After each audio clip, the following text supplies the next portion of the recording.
the kinds of stories that we need to shift are stories about our relationship with the natural world. Yes, climate change, but that's one part of how we think about our place on this planet.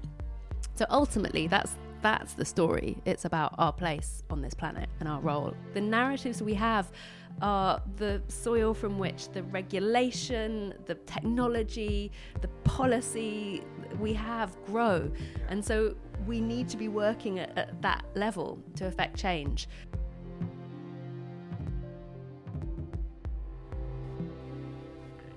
You're listening to the Spaceship Earth podcast with me, Dan Burgess. Welcome to the show. This is episode 10. This episode is a conversation with a remarkable woman called Ella Saltmarshe.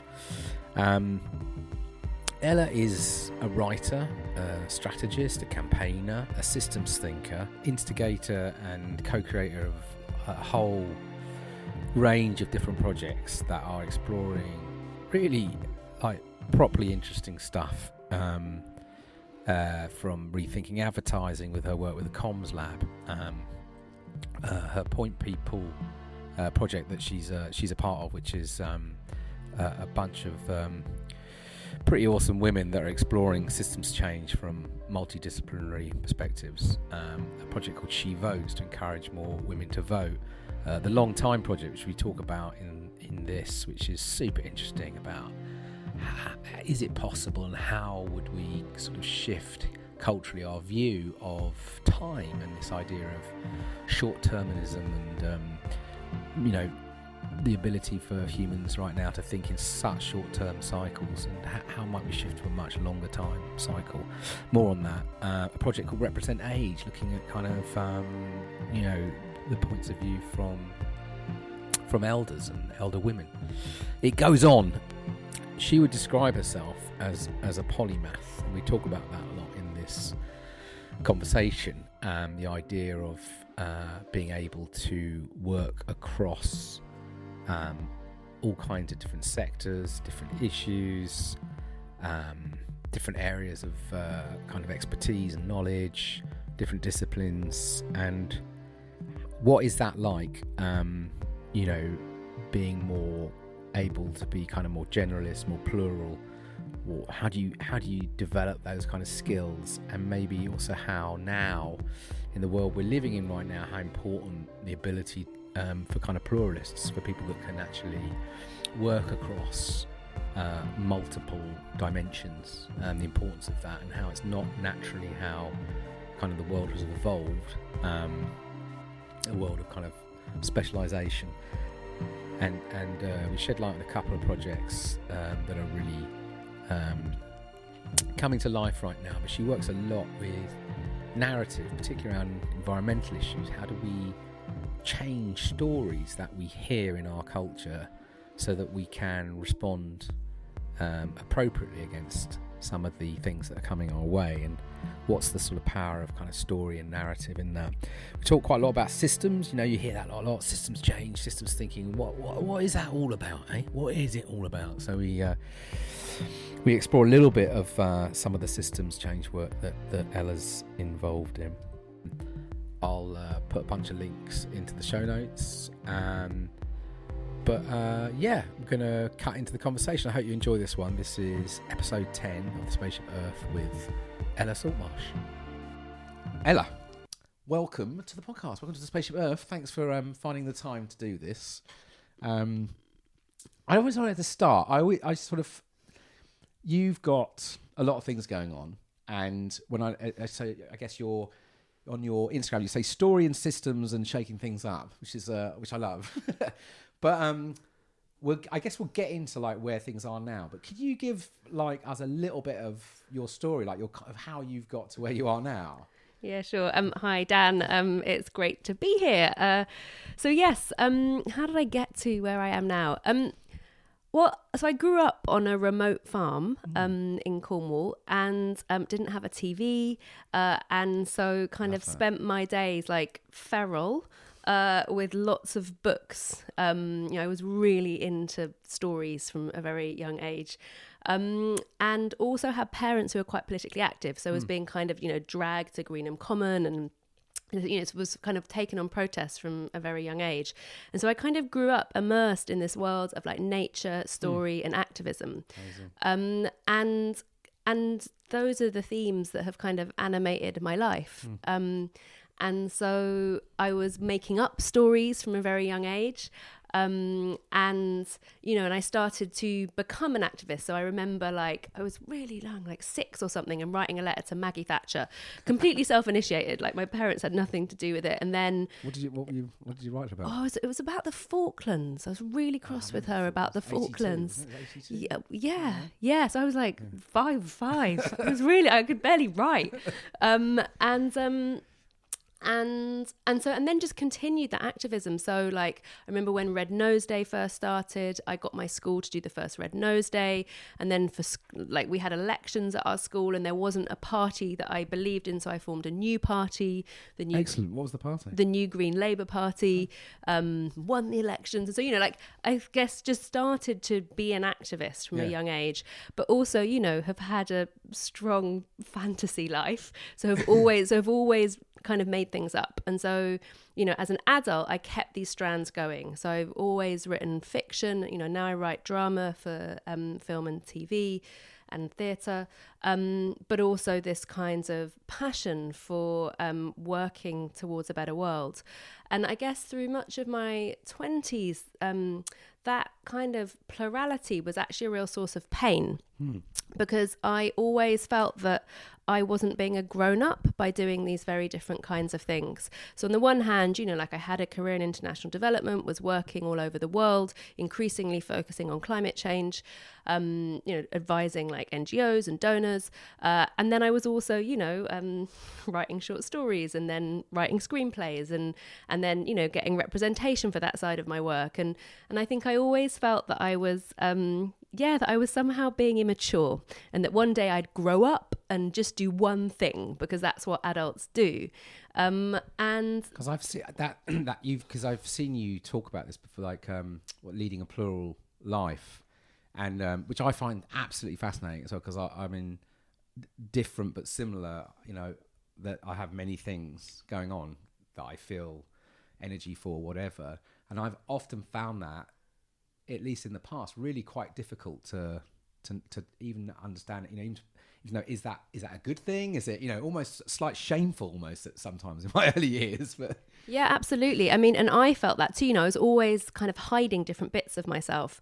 And then it was when we came together to form the Point People, which is tell us about that. Yeah, so it's a network of women who we all cross sectors, and we work kind of towards systems change.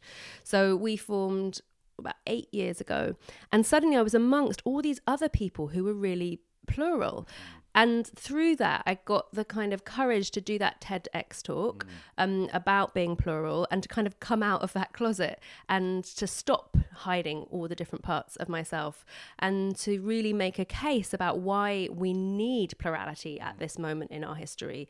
And so... Tell us a bit more about that, because there'll be folks who'll be interested in that, because I remember you also talked about something I picked up, the idea of the narrowing of knowledge you use. Yeah. Tell us more about that, and why is this important now, do you think? Yeah, so this idea of specialisation really only came along with industrialisation.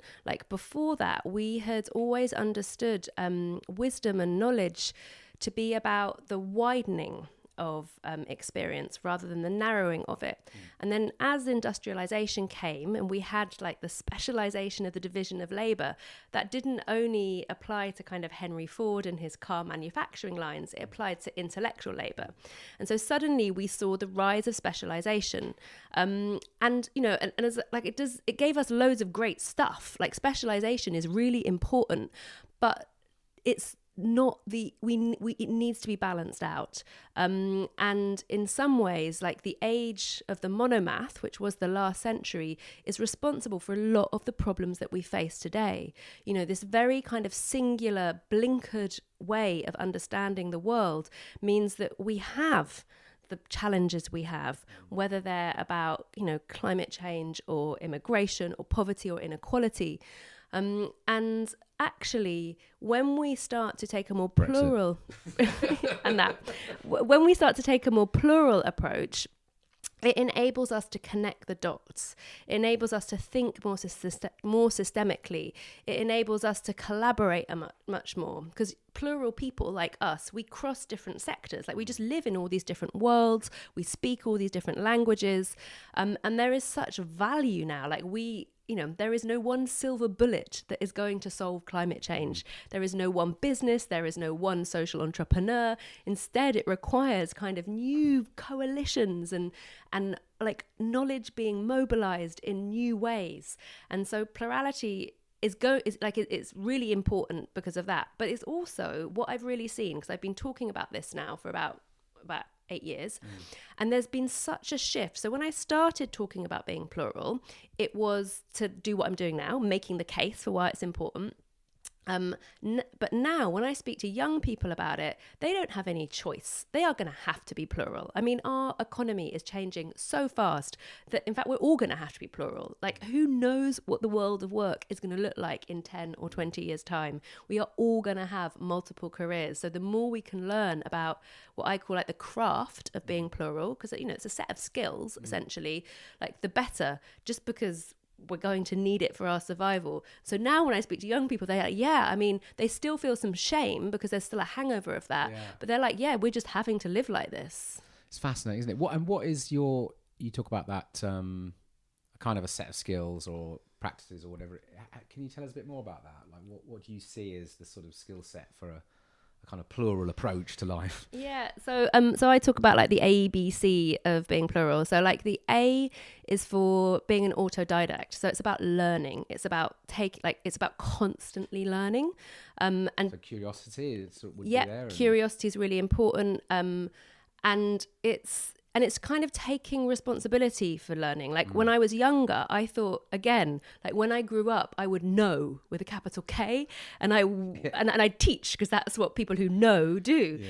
And then suddenly I was like, oh no, like I should be learning my whole life. Like I've got a grandma who's 100, and like the reason I think she's still alive is that she's been like she's never stopped learning. Yeah. And so I think, so the A is for, being an autodidact, for keeping on learning. And then for me, the B is for balance, which is about this kind of balance between confidence and humility. Because when you're plural, there's always going to be people who know more than you about a given topic, like always. And basically, this means you've got to be like a massive nerd. Like you just, you have to. You soak it up. Yeah, because you're diving into all these fields. So you have to have that humility and be nerdy about it, but also you have to have a confidence that although you don't know the most, you've got just as much right to use that knowledge in different contexts, and that is useful. And it's a tricky balance. Yeah, it's so interesting. It's making me think of stuff I've been doing over the years with particularly like conservation scientists and how to engage more people in these kind of science issues, and you're sort of holding these kind of science questions. And then exploring the question of engagement, and it's just made me think of exact moments where I felt that sort of, almost that kind of heat from the science community that I've been in a space with. You don't know as much as us about this stuff. I'm like trying to sort of honour what I do, their expertise, but also say, but if we want to try and find ways to solve this stuff, we're going to have to sort of open it up to. So that's that kind of thing, isn't right? It? Absolutely. So it's like it's not being kind of beaten into submission. When you get in those situations, and equally, it's about recognizing, as you do, like when you're working with lots of scientists, there's a certain amount of nerding up you're going to have to do, but that like your role is really valuable. And it can be challenging because we still do live in this world of specialisation. Yeah, right. So understanding that, and then the C isn't really a C, but it's seeing like a goat, which is for me is about your peripheral vision. That sounds like a T-shirt. Yeah. See like a goat. Yeah. Could be. Everyone can get it for Christmas. Sorry about that. And so goats have this amazing peripheral vision. Like, do they? 320 degrees maybe. Wow. Because I thought of a deer when I think of peripheral vision, but I never thought of a goat. Remember their eyes are on the side of their head. That's interesting, isn't it? And so for me, there's a part of being plural that's always about going to the edge of what you know. So like having that peripheral vision to see what's on the boundary of your knowledge, who else is asking the same questions you are but from another discipline, and like constantly like pushing at the edges of your knowledge. So I mean there's loads more, but for me right. there's some of them. That's good. Wow. So and tell me like how that sense of, you know, being plural, having this kind of multiple skill sets, box of tools that you're using, when did you start to sense that actually now there's real value in this way of being? Because I said, you sort of suggested that there was, as I've felt at times in my past, like having that kind of diversity of views and ideas and ways of thinking what's felt like a bit of a problem at some point, but things are changing, right? So you're now you're seeing this as a really strong sort of emergent now discipline. Can you sort of think about when that change started to happen for you? Yeah, I mean, I guess on a personal level, it started to happen as I started to be more public about it. But then, if I'm honest, it's probably just been the last few years when I really see how useful it is to bring together different worlds. Like the work I'm doing now, which I think is valuable work, I couldn't do if I didn't have this weird old background. Like if I wasn't crossing the worlds of entertainment, kind of campaigning, strategy, like I just couldn't do what I'm doing. Right. And so I think it's almost like as I age and really seeing how all these different parts which felt weird and disparate suddenly kind of make sense. So personally, I think it's been a kind of gradual change that's been accelerated over the last few years. I think in the world, you know, we're now over the last couple of years, again, we're seeing a lot more about this. So, you know, Emma Gannon published her book, which is all about how to have a kind of more plural approach to your career. And there's a book called The Neo-Generalist that has come out. There's lots of books coming out in this space now, and suddenly it's a thing. But it's like, it makes me think, I mean, I've got, you know, I have this sort of flipping a bit, but it isn't. But I guess it's the whole learning piece. I'm looking at, like, you know, I've got two of my kids are sort of teens now, or into teens, and I'm pulling my hair out constantly with school. But you know, it's because again, this isn't necessarily this type of way of thinking about the world is not being practiced at a young age, or at least it might. You know, it probably is in some places, but it's not in at least my experience of here in the UK in the curriculum. That's just not how it's being viewed, and I see the frustrations already in them of being kind of forced into specialisation almost, do you know what I mean? Or not able to kind of bring different elements of themselves or their energy into a learning process. And you kind of think, again, I see this with so much anyway, it's like, it's almost like we're institutionalised in all these different ways, ways of working, ways of learning, ways of thinking about health, and then everything starts to break down as you get a bit older, and then we're re-engineering it. But you just think, how do we get this back? How do we find ways for this to entrench itself much earlier down the line? Do you know what I mean? Yeah, and I think it's a real issue at the moment because we're not educating the kids for the kind of future they're going to have, partly because we don't know what that's going to look like. Right. So I heard a crazy stat, which is that 2/3 of children in US elementary schools are going to be going into careers that don't yet exist. Wow. So like the world of work is changing so fast. And so for me, I think it's like, how do we equip children with the skills that they are going to need to navigate complexity, to be adaptable, to learn in new ways, because we don't know what subjects they need to learn yet. And so it's a kind of like, it's those skills. So actually some of the work I'm doing at the moment is about how do we translate this work that's about navigating complexity into content that's accessible to younger people. Because, you know, there's all this work going on about how you do that, but it's generally in ivory towers by complexity theorists. And it's like, well, let's get that out into the world. Because actually, you know, we're targeting people in their kind of early 20s who are facing so much complexity, and actually, you know, them having a better understanding of how to navigate that. Yeah, sort of everyday complexity. That's the new normal. Yeah, absolutely. So yeah. And so, okay, so then the point people, and that's still, tell me a little bit more about that. So I see that, I've seen that bubbling around for the last few years, but where are you at with that, and how does that work? Yeah, so the point people, we all came together because when we first came together, we weren't sure what we were going to do. Yeah. Like we knew that it was... And you're all women, right? We're all women. Yeah. So a group of women, the criteria was you had to cross sectors in your work.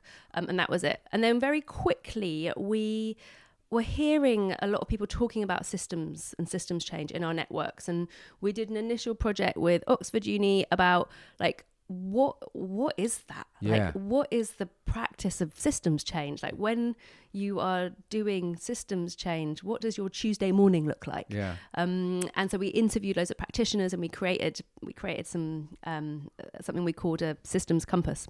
How would you like? Is there some shortcut language? I guess again, other people that are listening who are sort of like maybe not as familiar with that. How would you describe systems change, sort of at a high level, but sort of what's it all about really? Yeah, so systems change is really about like how do you address the root causes of problems. Okay. And it's understanding that a problem will sit nested in a system. So all aspects of our lives exist in different systems. And so if you want to change something, you have to understand how the system that it's in is working, because you can't just change the thing. It's like thinking of an invisible spider's web almost that keeps that thing in place. And so if you want to change the thing, you're going to have to kind of change the threads in the spider's web. And so there are loads of different ways of kind of understanding the work of systems change. So one is about thinking about changing like things. So you can change the things in a system, you can change the relationships in a system, and then you can change the goal of a system. And there's lots of different ways you can work on all of those levels. I think one of the things about most systems change initiatives is that they work on many levels, and that when you do this work, we've developed like a very simple 3-part model, which is that the first part is about seeing the system. So it's understanding what's there, and there are loads of different tools you can use to see the system. Visualizing it effectively. And understanding the relationships and the feedback loops that keep things in place. So it's seeing the system, it's finding the flex. So how do you, where are the different doors you can push against to see where change is possible? And then it's making change happen. And when you're making change happen, again, there are loads of different tools from the worlds of design thinking, campaigning that you can use to make change happen. So that's a kind of simple way of understanding it. But I think one of the important things to say about systems, and why it's a bit of a mouthful, but we talk more now about designing systemically for change rather than systems change. And that's because basically you can never know the effect of your actions to try and influence a system, because systems are not linear things. They are unpredictable, they are messy, and they are complex. And so it's not like the traditional way we've thought about change, where it's like, if you do this, then that will happen. I've got Brexit again. Sorry. Classic systems changer. Oh my God, let's not even go there. And I think that the fact that so much of this work is emergent is very challenging for traditional structures. Yeah. And so at the moment, lots of funders are asking, well, what does this mean? The way, what's going to happen when we do this? Yeah. And how do we measure impact? How do we understand if we've been successful? And so, there's loads of interesting stuff there. I heard an interesting sort of thought on thinking systems recently. I think it was Nora Bateson. It was another podcast, but it was talking about how the conversation was talking about changing institutions. These how do you change these big systems, education, politics, all this kind of stuff. And she was talking about how she started thinking recently more about maybe rather than thinking about how we change these institutions, but maybe we can start thinking about how we change our relationships to them. And then there was this sort of riff on sort of like biology, the body, which is a classic system, right? And you have your organs, which affect, you could see as the sort of institutions. And actually a lot of when we get ill, a lot of, the organs, we have a problem with one of our organs. The focus is always there. But actually, as we're finding out more and more and more, that it's the tissues and muscles and cells and everything in between the organs, often where where the change can happen. Do you know what I mean? Rather, if you can change stuff in the tissues, you can actually change the health of the organ or whatever it might be. And so I just thought it was really interesting about how thinking about our relationships that we have versus the thing. Do you know what I mean? Or what's my relationship to education, or what is my relationship to politics? And how do I change that? Absolutely. And I think that your relationship to the system is a really important part of the work, and one that often gets neglected and is so important to understand where you sit within it. And I think, coming back to the analogy of the body, which is a great one. So Donella Meadows, who's a kind of key thinker in this space, she uses this idea of objects, so like your organs, relationships, the connective tissues, and then the aim, the goal of the whole system. Right. And so she says your interventions will have increasing impact when you move up. So yes, you can change some things if you change the objects in a system. So it's a bit like a game of tennis. If you change the tennis balls and rackets, if you change the kind of players that are playing tennis, you make it more diverse, you're definitely going to change the system. If you want to then have a higher order impact, you start to change the relationship between things in the system. So if it's tennis, you might be like, well, actually, what's the impact of advertisers? How do we change the relationship between how the system is funded? But if you really want to change a system, you start to change the goal of that system. And I guess that segues into my work on story, because story is fundamental for challenging the goals and aim of a system. Right. And that's partly why I'm doing so much work on it now, because I think the narratives we live by are literally the soil from which everything else grows. And it's very important to be working with story and narrative to achieve these massive changes that we need to. Because it's, and we'll dive into that and say, it just made me think again about the I can never pronounce his name, but who wrote the Human book, has now written the 21. You've probably got them. Harari. Yes. And so, I mean, sort of what he's saying in that book is that we're just following a bunch of stories that actually everyone just believes in, but actually that can shift, right? And that's sort of what you're saying. Is it's like the story of economic growth, or the story of nature as a resource, or the story of getting an education in this kind of linear way. I mean, they're all just stories that we've been fed, or and we have become so ingrained with that's how life works, right? But it's like time, right? It's just a story. So tell me because I mean you've got, I see, I've sort of been following your work from afar for some time, and I love that you've always got so many things going on, and looking really interesting. There's a few always to comment. I mean, I'd love to know more about the work you've been doing on environmental stories, environmental narrative. Can we talk a bit on that? Yeah, absolutely. So so over the last few years, I've been bringing these different strands of story and narrative and systems and campaigning together to really understand how do we use narratives to change systems? What is the role of story in the kind of changes we need to see?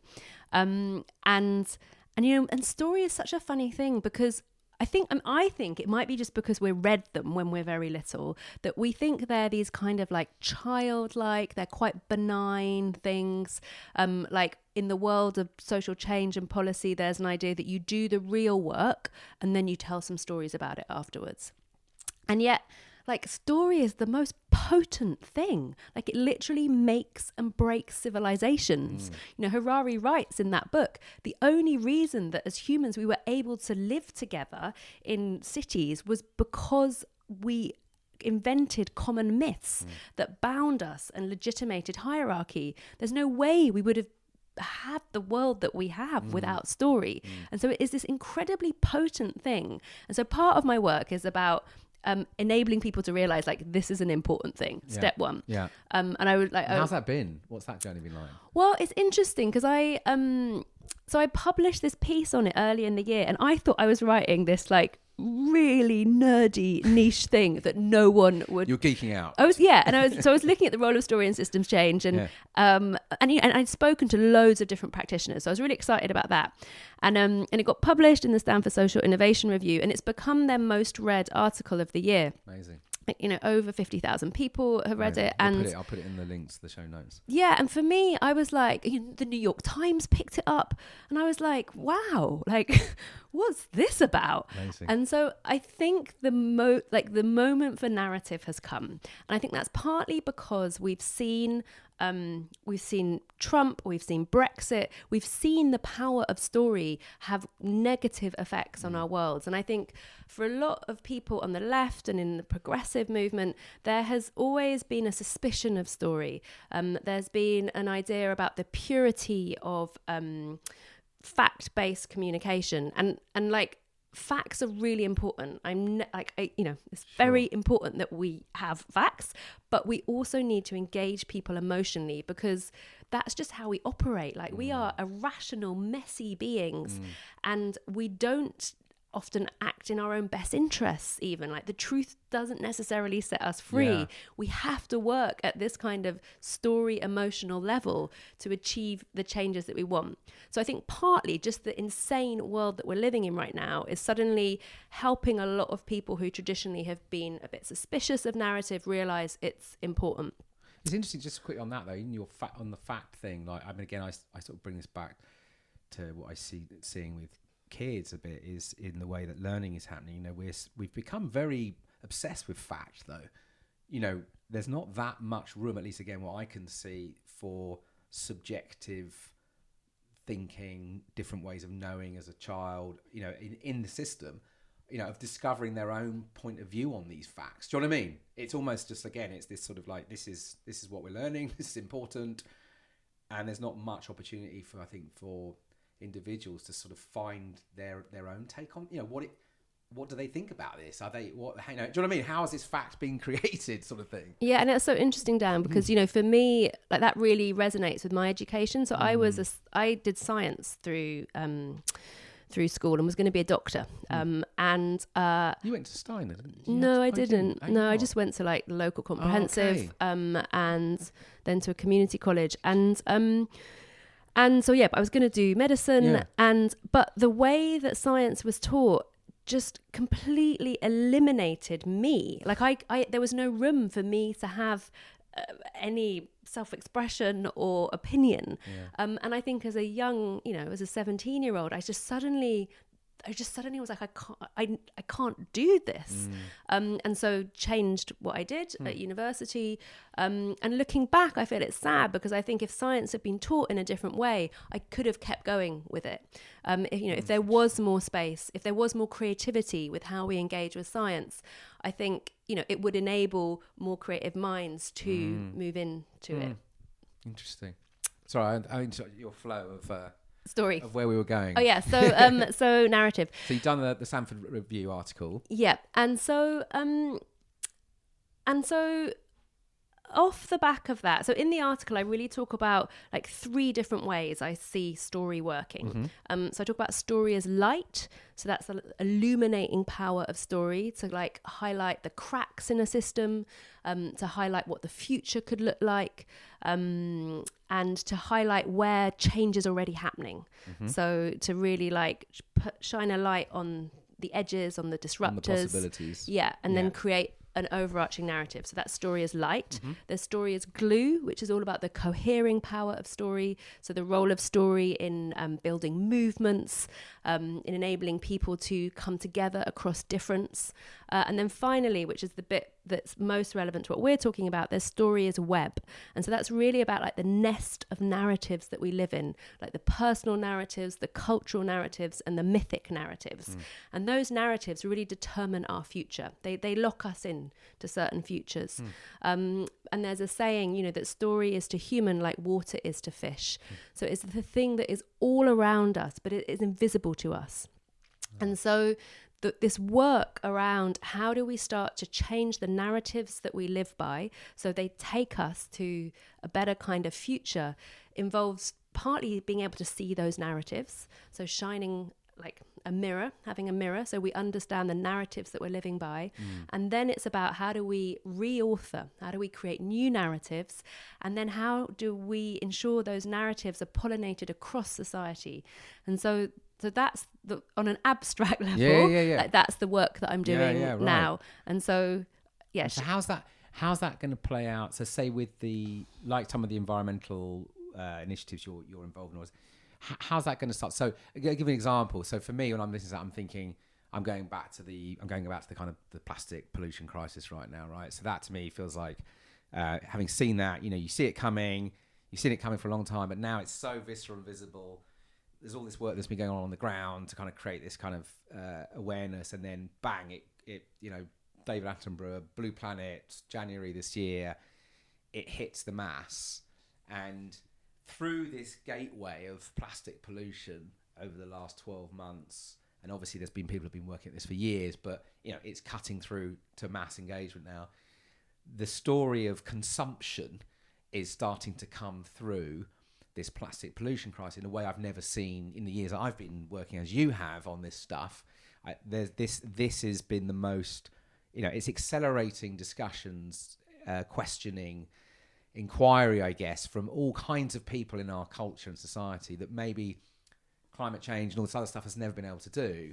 So is this an example, I guess, of a story, of a shift in story, or is there, and what comes next? Because my sense is that is offering us a gateway into some of these things these bigger issues, I guess, that we're confronted with, and what are those stories? And I love this idea you're talking about how do we shine that light? Because you could say, I guess, plastic, this kind of sort of detritus of plastic everywhere, is the mirror back to humanity, right? Because we're basically saying we can't hide this stuff. There is no way. You know what I mean? We've reached this tipping point, and so it's acting as a mirror, I guess. Well, it feels like it's me anyway, at least how I see it, and I wonder how that might play out, or what's coming next, or what are the other stories that we need? What are the other things we need to put a mirror up to quickly on? Sorry, there's quite a lot in that, but it's interesting for me that has been an example this year, I guess, feels like a story change that's going on. Yeah, and I think it's a really great example of the power and importance of working with culture. So the plastics is a great example. So actually because there's been such great and creative work to highlight the plastics crisis. And so coming back to my story as light analogy, that's been shining a light. Yes. So really showing in very visceral ways, some of those Facebook videos with wildlife caught up in plastic, very visceral stories that are engaging people emotionally. So, it's changing the way people feel. And then, and Attenborough doing the same, really. And then, people like you, Dan, coming in with new stories. Because, there are people who are working behind the scenes to really think about, how do we tell a different story about the oceans? So, Gulbenkian, commissioned all this framing work to understand the existing narratives that are there, and then to create new ones. Then, people like you are a really important part of doing that. And so I think it's, but this work has a methodology, there is a process that you use to understand the narratives that are already there, and then to consciously craft new ones. But then, unless you get those narratives out into the world with people like David Attenborough, there is no point in doing this work. And so I think especially the environmental movement for a long time has been really missing a trick on when it comes to leveraging the power of popular culture. And so that is what a lot of the work that I'm doing now is about. And, we're seeing other issues doing that really well. So at the moment, I am so inspired by the work that Joseph Rowntree are doing around poverty. So the Joseph Rowntree Foundation are doing this big project, which is about how do we change the way that the British public understands poverty. We've understood it as recently as being poor people are responsible for their poverty. It's a personal choice. It's a very Victorian attitude we have towards poverty. Scroungers. Right, exactly. Benefit Street. And so as a foundation that funds responses to poverty, they were like, well, we need to change the public discourse on this. So they firstly did the kind of nerdy work. They commissioned a load of framing analysis to understand how the British public was thinking about poverty. They then did more work to kind of create new narratives, and they created new metaphors, like they talk about poverty as a trap. or as something you get sucked into. So to show that how systems lock people into poverty. And just by creating simple metaphors like trapped or sucked in, it starts to make a real difference. But then they realize that this work wasn't going to be useful unless it got out into the world. And so they're doing all kinds of work from, they're doing some work with On-Road Media, which is about bringing together the people who make entertainment programs, commissioners at broadcasters, with people with lived experience of poverty to change the way that poverty is communicated through the soaps, through popular programming. They, their documentary that they funded, which is amazing, called Northern Soul, which is still on the iPlayer. That was shown, I think, a couple of weeks ago on BBC, and it's already been used in the House of Commons as an example of in-work poverty. At the moment, their messaging, especially this week, is all over news media, and they are using this different language. And so for me, they are showing how it can be done. It's very thoughtful, it's very creative, it's understanding the power of popular culture. So I think at the moment, some of my work is about bringing people like that together with funders and CSOs, NGOs in the environment movement to understand how can we work in this way more? How do you fund this work? So I've been teaming up with the Environmental Funders Network to support the sector in working in this more narrative-driven way, simply because it's, as I keep saying, it's like the soil from which everything else grows. The narratives we have are the soil from which the regulation, the technology, the policy we have grow. And so we need to be working at that level to affect change. And where can you give me a sense of where, more specifics of the sort of stories that you'd be looking to shift? Or, and then does this connect to your long time project? Is that because that's absolutely. So the kinds of stories that we need to shift are stories about our relationship with the natural world. Yes, climate change, but that's one part of how we think about our place on this planet. So ultimately that's the story. It's about our place on this planet and our role on this planet. And within that, there are many different stories, whether that's about consumerism, whether that's about migration. There are so many different issues. And so for me, coming back to this idea of personal, cultural and mythic narratives, so the work I've been doing with funders and we've just been discussing is all about the cultural narratives. But I've become increasingly interested in what are the mythic narratives? What are the deeper stories that are animating our societies at the moment? And what does it look like to work in that space? And so it was really through writing that article that I became interested in that. And I guess I am a bit suspicious of people who talk about creating new myths, because I think there's quite a lot of hubris in that. Who are we? Who am I to create a myth? And I don't think that's really how myths work. I don't think they're authored by one person. They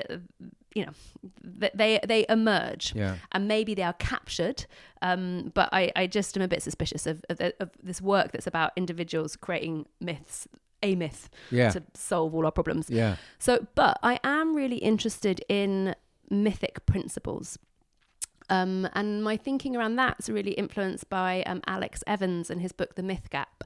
And in that, he writes about the three kind of principles we need for the stories that will take us to a better future. And they are a longer now. So stories that give us a longer time frame for our lives. That's huge. Yeah, that's huge on its own. And we're gonna that's what I'm working on now. But so it's a longer now, a bigger us, so a larger sense of community, and a different version of the good life.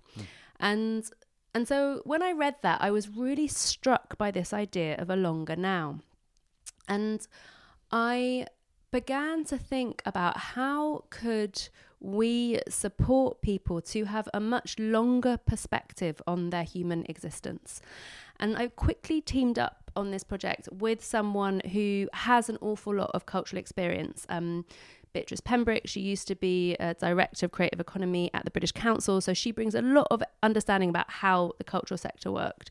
And we had a very small grant to do this work. And so we decided that we wanted to inspire the people who commission culture, who have budgets to spend on culture, whether they're in, museums, galleries, broadcasters, brands, from very different places. But we want to inspire them to spend that money on content that gives people a longer perspective on their lives. Amazing.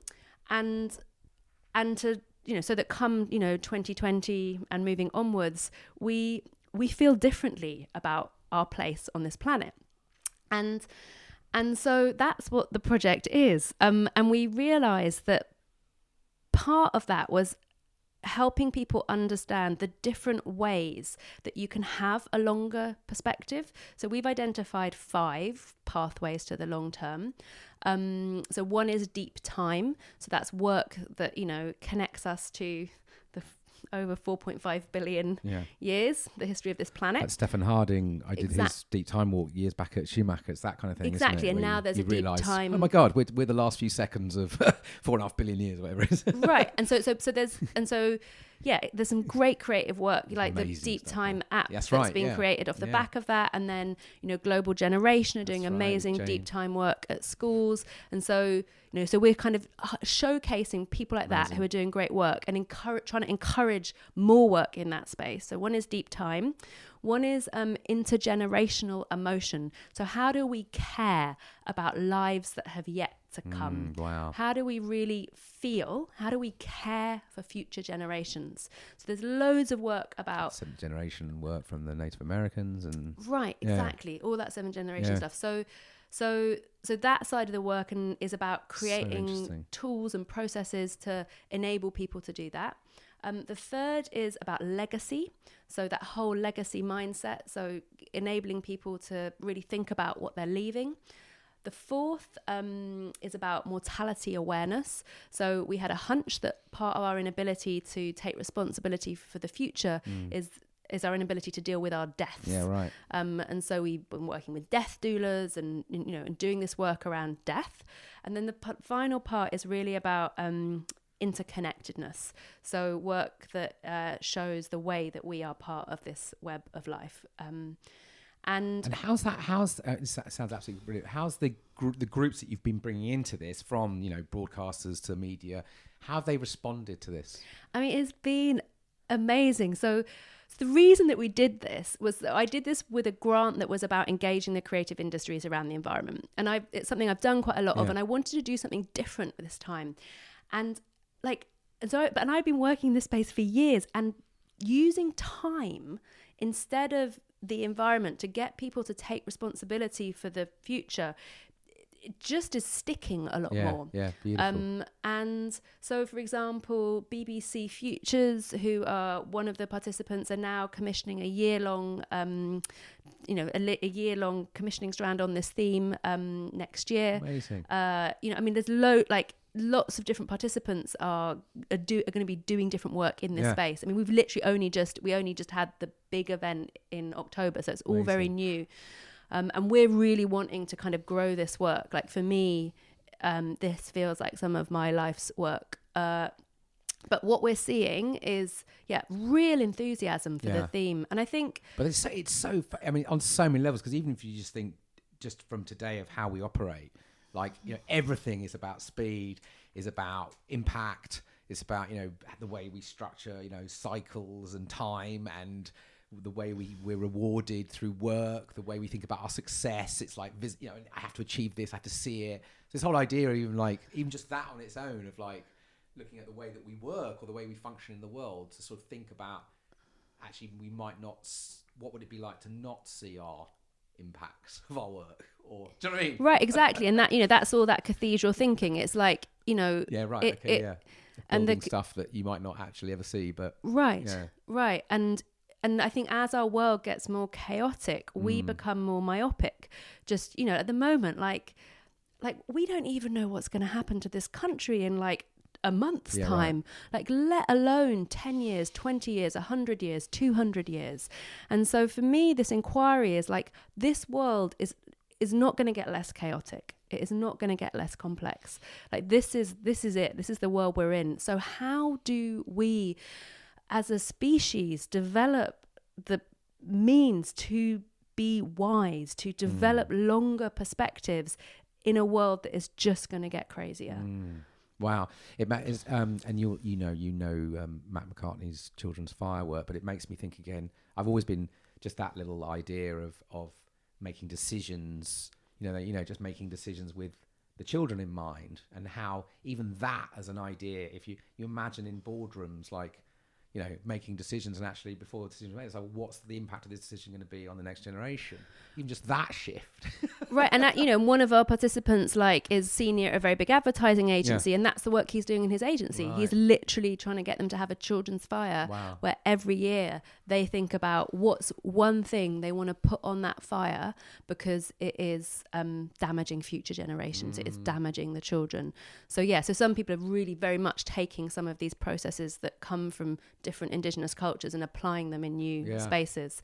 And I think it's worth saying, there is so much we can learn from indigenous cultures in this space, because they have been doing this for thousands of years. Right. They are much more successful cultures than we are in terms of their longevity, because they've developed stories and rituals that enable them to live in harmony with their natural world. And I think now, we really need to be looking to them to understand how we can start to do more of that in a way that will be different. It's not cultural appropriation, but it's very much how can we be inspired by their wisdom. Wow, well, I wish you luck with that. I mean, that sounds, like you say, there's a life's work there in that. But I think that's so interesting again, how that going in through the window of time, how different energy you've had from that approach.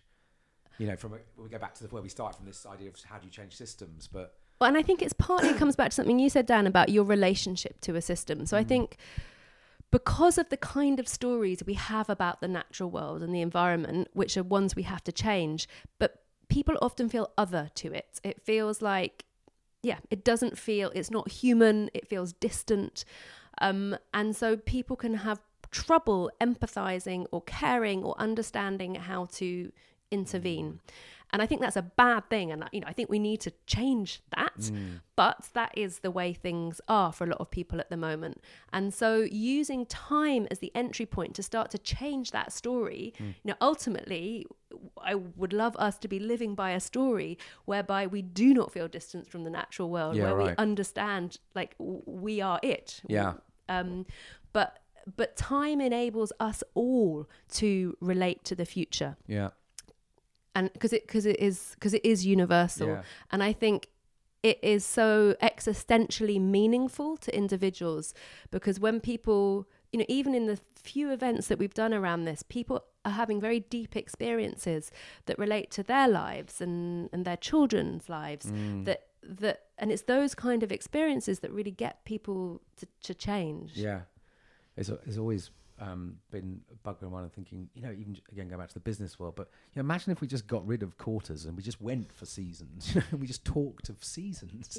How that might change how the pace at which we work at, the products we want to release when, or you know what I mean, the expectation within an organization to sort of constantly, as we look out, I'm looking out your window here, and it's like, it's autumn into winter, and you can see we're about to hit that period of kind of introspection, reflection. The leaves are gone. There's a slowing down. There's a thing happening out in this world that supports us and supports the business world that we could be learning so much from. Do you know what I mean? Just honouring that way of thinking of time.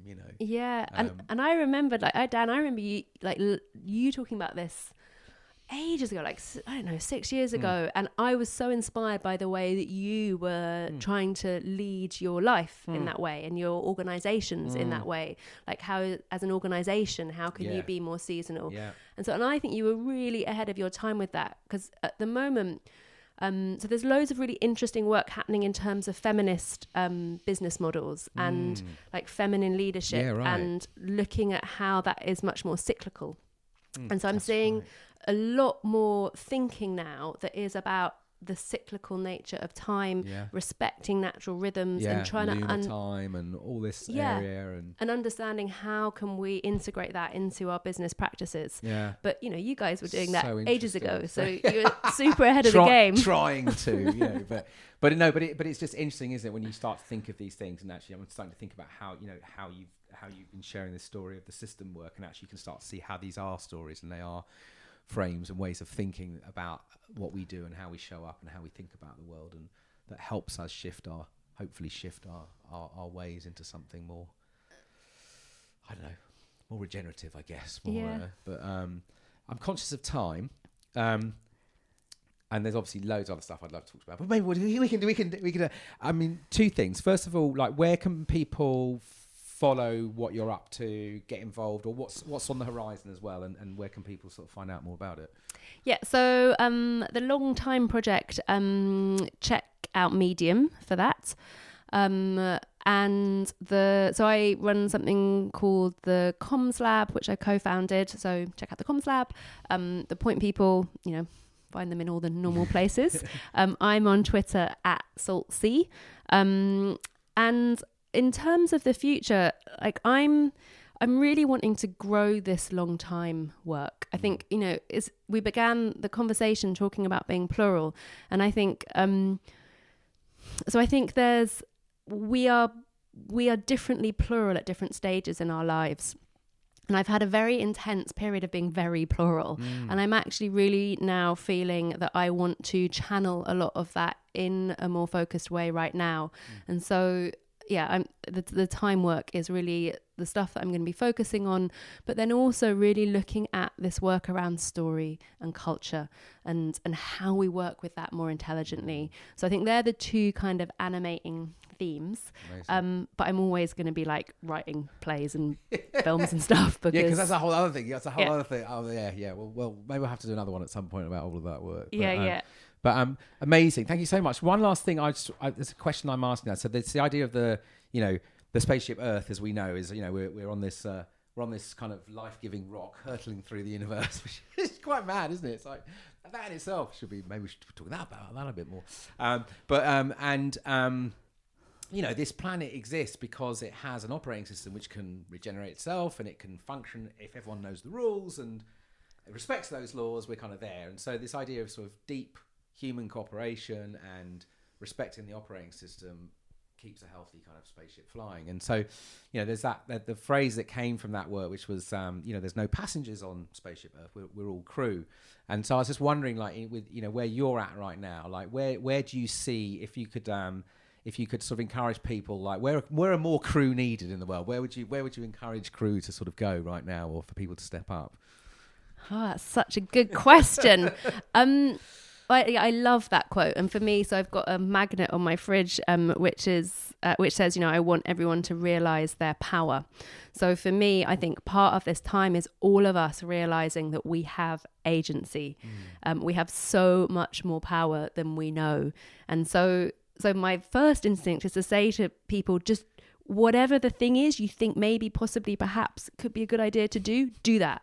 Like, you do not have to be certain. You don't have to know. Like, trust me, you will feel doubt and uncertainty through a lot of this. Like, I've been doing quite a lot of thinking and talking about courage this year. And for me, the key realization has been that courage isn't a feeling, it's an action.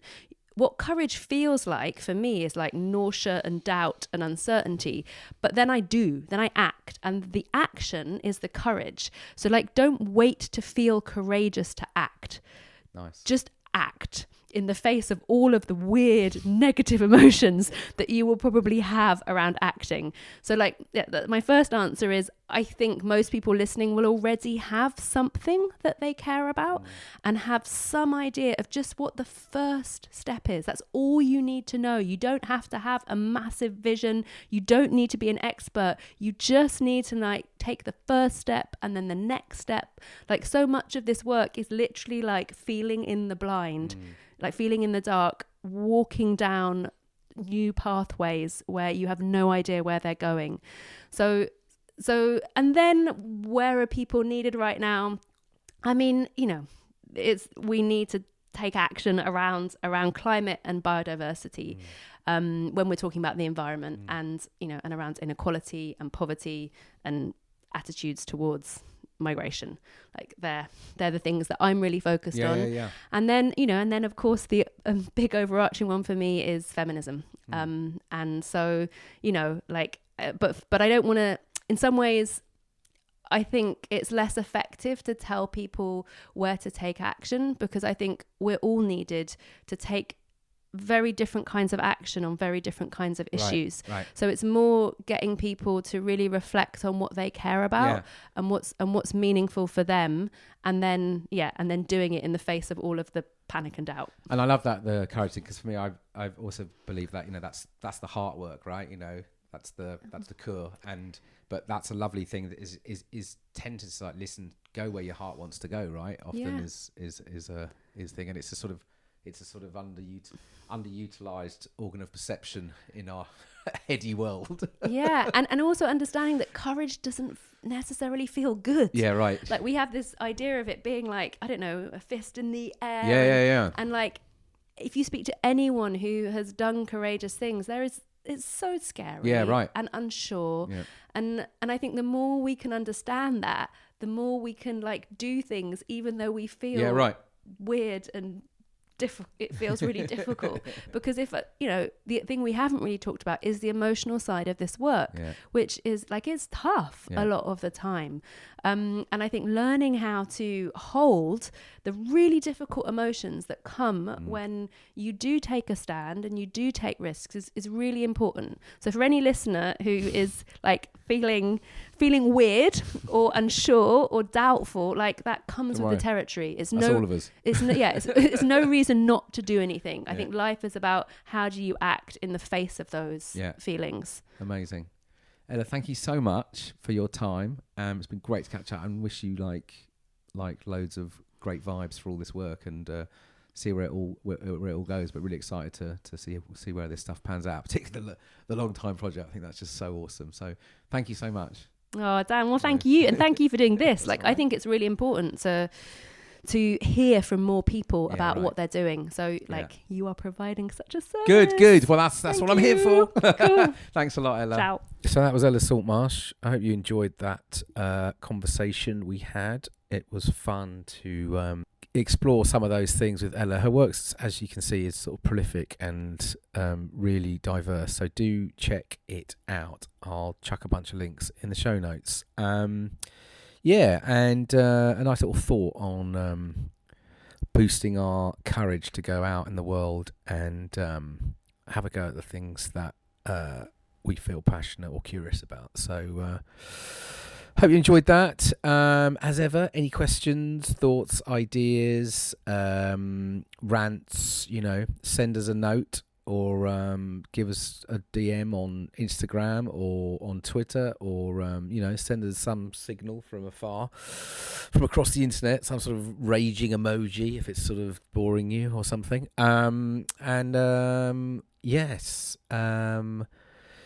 Always good to get feedback, and if you enjoyed it, please do share the show or share the podcast with others you think might enjoy listening in.